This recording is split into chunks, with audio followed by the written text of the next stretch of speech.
حضرت جابر بن عبداللہ رضی اللہ عنہ فرماتے ہیں کہ جناب رسول اللہ صلی اللہ علیہ وسلم نے یہ ارشاد فرمایا، ما نزغ اللہ عبدا من ذنب الا، کہ اللہ تعالیٰ کسی بندے کو گناہ سے اس لیے روکتا ہے کہ اسے معاف فرما دے، اور کسی بندے کو عمل صالح کی توفیق اس لیے دیتا ہے کہ اس کا نیک عمل قبول فرما لے۔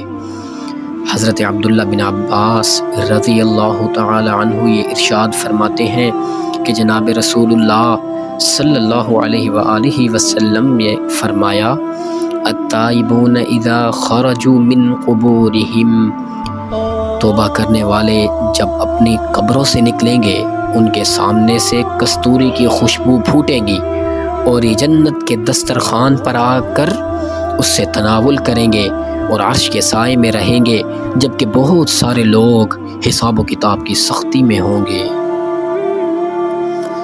روایت مروی ہے کہ ایک آدمی حضرت صلی اللہ علیہ وسلم کی خدمت میں حاضر ہوا اور عرض کیا، اے اللہ کے رسول صلی اللہ علیہ وسلم، میں کس چیز کے ساتھ دوزخ سے بچوں؟ فرمایا، اپنی آنکھوں کے آنسوؤں سے۔ عرض کیا، میں اپنی آنکھوں کے آنسوؤں سے کیسے دوزخ سے بچ سکتا ہوں؟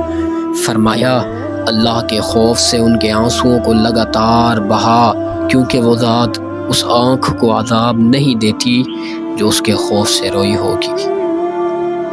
اللہ اکبر۔